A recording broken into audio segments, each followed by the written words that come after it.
Okay, so I just spent the last hour, I think, trying to make a video for Mind, the charity, because I saw a few days ago that they tweeted that they wanted people to share their experiences with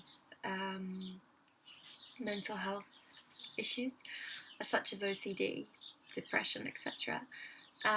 It was a great idea and I wanted to do it, but they asked for the video to be recorded in 60 seconds, and trying to capture and explain what it's like to live with OCD when you've lived with it for 20 years was actually impossible. So, sorry, Mind, I couldn't do that. So instead, I thought I would post a YouTube video, and this is the third or fourth video that I've uploaded and scrapped. Just because I don't feel like I'm doing it right, and I really hope that this one will be the last one. If not, I really don't know that I will go ahead with this.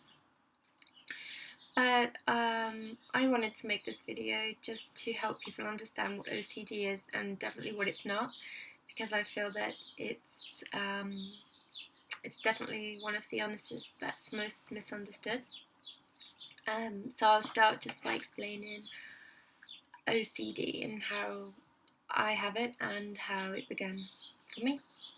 So when I was about 8 years old, my mum left me in a car just while she popped into a friend's house, and she was gone for like a minute or two. I don't really remember. And I remember she told me to sit in the car, but I got out of the car, just being curious.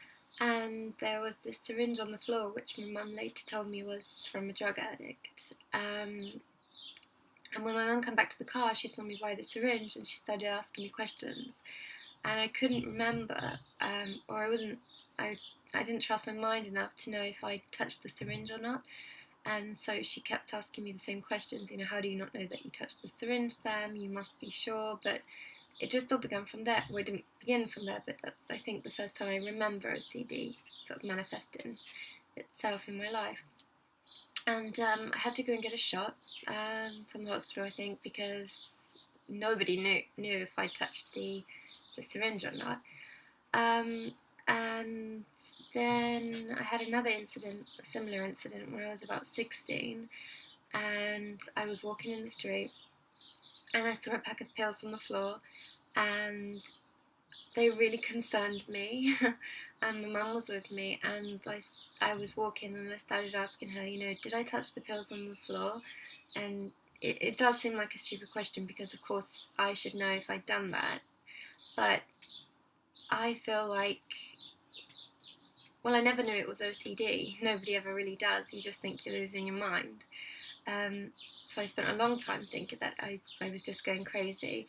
I wish that I'd picked up on it sooner. I wish somebody else had picked up on it sooner. My mum did take me to the GP, not about that, but about something unrelated, and mentioned to her that, Sam was walking down the street and she wasn't sure if she touched these pills, and it caused her a lot of stress, and it did. I had a big anxiety attack over these pills on the street, and the GP just put it all down to stress. But over the years it got a lot worse. I recently discovered that OCD began, like I said, when I was about 8, and it was around the same time that I started to suffer childhood abuse. So OCD really begins as a way of gaining control back in our lives where it's been taken from us. But what we don't realise, or what we can't have any of, we can't control it, is that the OCD turns around and ends up controlling us. And so now I've lived for 20 years with this thing that I've not understood, and it's like living with a beast inside of me, and it affects everything I do. And only last year I was diagnosed with OCD. So I wanted to make this video, and I'm rambling a lot, just to really explain, get a few key points out there about what OCD is and what it's not, and why you should seek help. And I don't feel I've done any of that so far, sorry. So I'll just give a few examples of how OCD affects me. in my day-to-day life. Now I'm housebound. I can't leave the house without the support of my mother. If I did try to do so, I generally have a severe anxiety attack. I also suffer from depersonalization, so that sort of feeling unreal and detached and not quite there. And I've never taken drugs, but if I did, I would imagine that that's what it's like to be on drugs, but constantly. And so when I leave the house, I have to be with my mum now. And God knows how I made it through university. I guess latching on to people without them really realising it. Or maybe they did, I don't know. And getting nervous. Sorry. What was I saying? So, yeah. I wish I could edit this out, but I don't know how to edit it, so I'm just going to try to find my mind again. So, yeah, if I try to leave the house by myself, or even sometimes when I do leave with my mum, and I have the anxiety attacks, I collapse with them and I go into seizures. I have seizures with the anxiety attacks, which are really scary, and I don't understand why they happen. The anxiety attacks mainly come when I try to avoid the rituals. So if rituals for me are when I'm walking in the street and I scrape my foot on the pavement, or like my left foot, I have to reenact the exact same movement with the right foot, just until it feels right. And people have told me that I need to avoid doing that, and just to continue walking. When I avoid doing that, I'll have the anxiety attack. Something feels wrong. It's just really hard to explain. And OCD is not really one of the things you can avoid. It's just constantly, it's not, you can't avoid it. It's always there, and it always has been there. It sort of makes you doubt everything around you, but mostly yourself. You really have a doubt. The doubts are within yourself and your mind. And another way that it really affects me is I could be in the kitchen making coffee, and I'll see the washing up liquid bottle, for example, and I'll have to move across the room because a thought's popped into my head, like, what if I put some of the washing up liquid in my coffee? I know I wouldn't. This is the thing that people non-sufferers don't understand. Like, why would you do that? And I know realistically that I wouldn't do that, but it doesn't matter. The thought has popped into my head, and I can't shut it off. So I'll hide the washing up liquid from myself, try to hide it, but in doing so, I know that I've touched the bottle, and therefore I feel like I've lost my mind, so I have to start all over again. Administering medication to myself is a really difficult task. It can take me up to 40 to 60 minutes just to take one pill, because I'm so scared that I've switched the pill with, I don't know, somebody else's, or that I've even taken 8 or 10 pills. And you know that you haven't, but none of that matters because you just cannot trust your mind. I have a lot of false memories, so I'll believe that I took 10 pills instead of the one pill, and I'll constantly be seeking reassurance, and asking people to check the box and to reassure me that I didn't take the 10 pills. I don't feel like I'm explaining really the depths of it, and there's so much more to it, really, but I can't. It's really difficult to go into all that because OCD is just present every day in every thought. It's just constant, and you can't switch it off.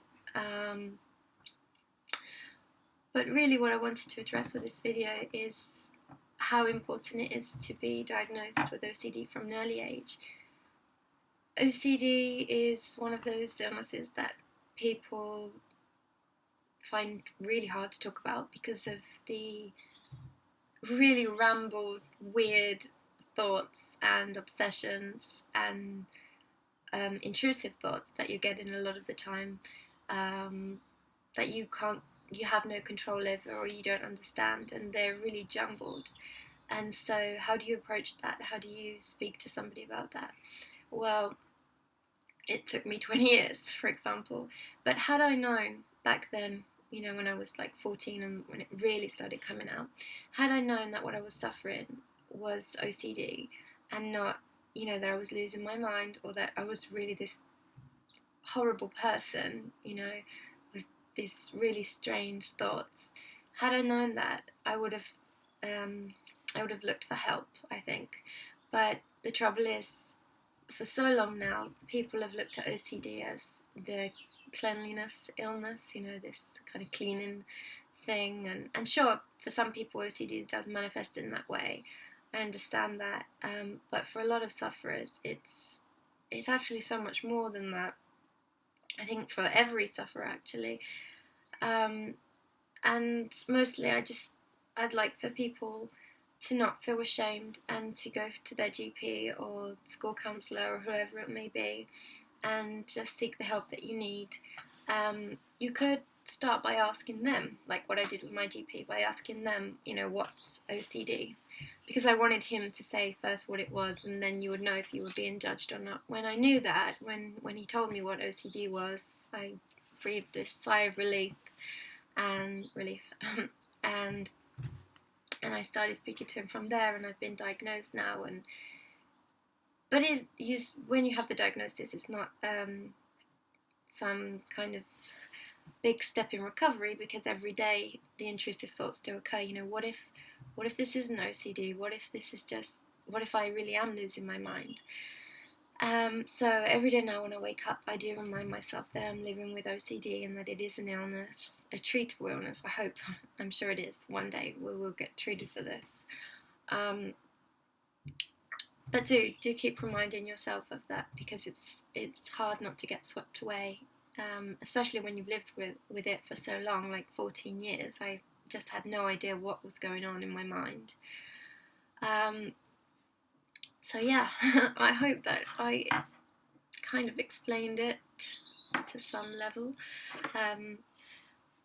But if not, there are plenty of other videos out there, so maybe mine's not the best in explaining what OCD really is and how it affects you. But I hope that this did help in some way.